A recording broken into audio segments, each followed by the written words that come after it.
दिल्ली वालों जाग जाओ, आपके लिए आ गया है फिर से एक और सुनहरा मौका। पहले दिल्ली पुलिस एसआई, फिर दिल्ली पुलिस हेड कांस्टेबल, फिर Delhi police head constable ministerial, then constable, अब आ गई है डीडीए की रिक्रूटमेंट। जी हाँ, आज हम बात करेंगे दिल्ली डेवलपमेंट अथॉरिटी में निकली हुई रिक्रूटमेंट के बारे में। नमस्कार, आप सभी का स्वागत है मेरी वाली जॉब यूट्यूब चैनल पे। सबसे पहले हम बात करते हैं नोटिफिकेशन की, जो कि रिलीज हो चुका है और रिलीज होने के साथ साथ फॉर्म फिलिंग स्टार्ट हो गई है 6 अक्टूबर से, जिसकी लास्ट डेट रहेगी 5 नवंबर इवनिंग 6 बजे तक की। वैकेंसी ओवरव्यू की बात करें तो इसके अंदर 1732 वैकेंसीज आई हैं, जिसमें से ग्रुप ए के लिए 53 वैकेंसी हैं जो लेवल 10 और लेवल 11 में है। ग्रुप बी के लिए 318 वैकेंसी है लेवल 6, 7 और 8 पे। और सबसे ज्यादा बम्पर भर्ती आई है ग्रुप सी के लिए 1361 वैकेंसी, जो लेवल 1 से लेवल 5 तक को कवर करती है। अब इसका बाइफर्केशन देख लेते हैं कि जो हमारी ग्रुप ए की वैकेंसीज हैं 53, वो कैसे कैसे डिवाइडेड है। तो इसके अंदर deputy director in architect, PR और प्लानिंग में आई है 9 वैकेंसीज, जिसके लिए एज की मैक्सिमम लिमिट 40 इयर्स है और रेलेवेंट डिसिप्लिन में ग्रेजुएशन और पोस्ट ग्रेजुएशन दोनों में से एक चीज होनी चाहिए। सिमिलरली असिस्टेंट डायरेक्टर की post planning, architect, landscape, system और मिनिस्टीरियल डिपार्टमेंट में है, जिसमें भी रेलेवेंट फील्ड में डिग्री या पोस्ट ग्रेजुएशन होना चाहिए। ये बात हो गई है ग्रुप ए के पोस्ट की। अब आप देखते हैं ग्रुप बी में किस किस तरीके की कितनी पोस्ट और कितनी वैकेंसीज है। ग्रुप बी के अंदर असिस्टेंट एग्जीक्यूटिव इंजीनियर, जिसके लिए बीटेक या बीई सिविल और इलेक्ट्रिकल का मांगा है, जिसके अंदर 13 वैकेंसीज हैं। और इसी तरीके से एक जूनियर इंजीनियर होता है, जिसमें डिप्लोमा और डिग्री मांगी है इंजीनियरिंग में, मैकेनिकल, इलेक्ट्रिकल और सिविल में। इसके अंदर है 171 पोस्ट। उसके बाद लीगल असिस्टेंट की बात करते हैं तो इसमें एलएलबी की डिग्री मांगी है, 7 vacancies, maximum age 30 years. Planning assistant के लिए 23 वैकेंसीज, प्लानिंग और आर्किटेक्चर में बैचलर्स। आर्किटेक्चरल असिस्टेंट के लिए डिग्री या डिप्लोमा मांगा है आर्किटेक्चर में, 9 वैकेंसी के साथ। और प्रोग्रामर के लिए बीटेक या एमसीए मांगा है 30 इयर्स की एज तक, 6 वैकेंसीज के साथ। उसके बाद देखते हैं सेक्शनल ऑफिसर। हॉर्टिकल्चर डिपार्टमेंट में है तो उसका जो एजुकेशनल क्वालिफिकेशन है वो बीएससी और एमएससी इन हॉर्टिकल्चर या एग्रीकल्चर ही रहेगा। इसमें आई है 75 पोस्ट, जो एक अच्छा नंबर है। नायब तहसीलदार के लिए again 30 years maximum age with 6 vacancies, simple graduation. Junior translator OL में हिंदी और इंग्लिश में मांगा है, क्योंकि इन्हीं दो लैंग्वेज में ट्रांसलेशन वर्क होता है, 6 वैकेंसीज। उसके बाद हम देखते हैं ग्रुप सी की वैकेंसीज। अब ये सारी नीचे हमारे पास ग्रुप सी की वैकेंसीज हैं, जिसमें असिस्टेंट सिक्योरिटी ऑफिसर की पोस्ट आ जाती है, सर्वेयर आता है, पटवारी आता है, जेएससी की पोस्ट आ जाती है और माली या एमटीएस डिपार्टमेंट की पोस्ट आ जाती है। इसके अंदर सबसे ज्यादा एमटीएस में है 745, जिसमें सिंपल 10 मांगा है, और माली के लिए 282 की post with 10th pass only. JSC के लिए टाइपिंग टेस्ट होता है along with 12th क्लास की क्वालिफिकेशन, 199 अच्छा नंबर है।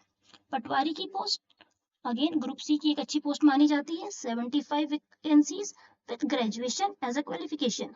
स्टेनोग्राफर ग्रुप डी की पोस्ट में आता है, 44 वैकेंसीज, 12th पास प्लस स्टेनो का इसमें टेस्ट होता है। सर्वेयर के लिए 6 वैकेंसी, डिप्लोमा या सर्टिफिकेशन होना चाहिए सर्वे के अंदर। अब देख लेते हैं इसकी एग्जाम डेट क्या है। टेंटेटिव डेट अभी दिसंबर टू जनवरी ली है और नेक्स्ट स्टेज के लिए डेट अभी नोटिफाई होगी, बट आपको अपनी प्रिपरेशन दिसंबर जनवरी के अकॉर्डिंग ही रखनी है।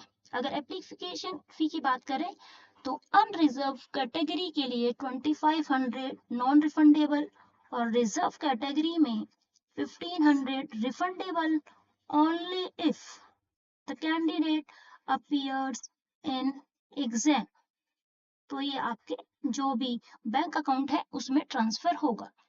उसके बाद देख लेते हैं कि हमें अप्लाई करने से पहले किन किन चीजों का ध्यान रखना है। आपके पास अपना एक ईमेल आईडी और मोबाइल नंबर वैलिड होना चाहिए। आपका फोटो क्लियर होना चाहिए और 80 से लेकर 150 केबी के बीच में होना चाहिए।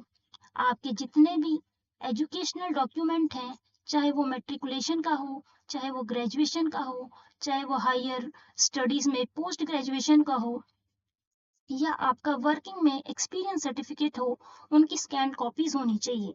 साथ में अगर आप किसी तरीके की रिजर्वेशन को अवेल करते हैं, या फिर कास्ट सर्टिफिकेट को अवेल करते हैं, या फिर एज रिलैक्सेशन को अवेल करना चाहते हैं, तो आपको उनके डॉक्यूमेंट्स भी स्कैन फॉर्म में अपने पास रेडी रखने पड़ेंगे। अब देखते हैं इसे अप्लाई कैसे करना है। इसके लिए हमारे पास एक डीडीए की डायरेक्ट वेबसाइट है। इससे भी आप कर सकते हैं, बट मैं भी आपको इससे करूंगी क्योंकि इससे आप डायरेक्टली उसी पेज पे पहुंचेंगे जहां से हमें अप्लाई करना है। तो चलिए विजिट करते हैं और इस फॉर्म को फिल करने का प्रोसेस देखते हैं। ओपन करने पे आपको कुछ एक ऐसा इंटरफेस दिखाई देगा और यहाँ पे आपको ये दिखेगा कि आपको टू रजिस्टर करने के लिए एक ऑप्शन दिखाई दे रहा है, और इसके ऊपर आपके पास इंस्ट्रक्शंस, एडवर्टीजमेंट और जो ऑलरेडी रजिस्टर कर चुके हैं उसे लॉगिन करने का ऑप्शन भी आपको दिखाई देगा। इसमें आपको सिंपली जाके क्लिक करना है।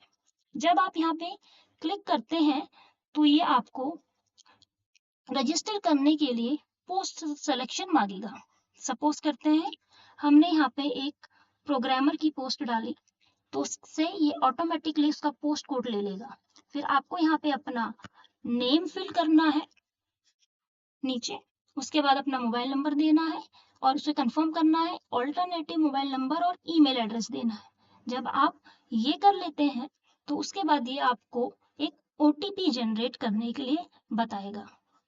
ये ओटीपी जनरेट होने के बाद आपको यहाँ पे डिक्लेरेशन में टिक करना है। ये डिक्लेरेशन ओके होने के बाद और कैप्चा डालने के बाद आप रीवेरीफाई पे क्लिक करेंगे। उसके बाद आप इसे सबमिशन के लिए डालेंगे। जैसे ही आप इसे सबमिशन के लिए डालते हैं तो आपके पास एक यूजर नेम और आईडी बन जाएगी। उसके बाद आप अपना लॉगिन डिटेल को फिल करेंगे डायरेक्टली यहाँ से। तो इसके लिए अभी हम क्लिक करते हैं। आपके पास आपका यूजर नेम और आईडी होगा, उसे आप यहाँ पे डालेंगे और उसके बाद आप लॉगिन के लिए फॉरवर्ड कर जाएंगे। जैसे ही आप लॉगिन पे क्लिक करते हैं उसके बाद आपको अपनी एजुकेशनल डिटेल्स, अपना मैट्रिकुलेशन का डिटेल, अपनी पर्सनल डिटेल्स फिल करनी है, और वो सब फिल करने के बाद आपको फाइनली फीस सबमिट करनी है, और उसके बाद फॉर्म का एक पीडीएफ अपने पास सेव रख लेना है। इन केस अगर आपको किसी भी तरीके का डाउट है या कोई टेक्निकल इशू आता है तो उसके लिए उन्होंने एक हेल्प डेस्क नंबर भी जारी किया है, जिसपे आप Monday to Friday working hours 10 to 6 PM में कॉल करके उनसे हेल्प ले सकते हैं। उम्मीद करती हूँ आपको ये वीडियो पसंद आई होगी। अगर आप चाहते हैं कि मैं आपको इस पे ही एक डिटेल्ड पोस्ट वाइज सिलेबस की वीडियो बनाऊं, तो आप मुझे कमेंट करके जरूर बताएं। और हाँ, अपने दोस्तों में भी इस चैनल को शेयर करें। मिलते हैं नई वीडियो में नई अपडेट्स के साथ। धन्यवाद।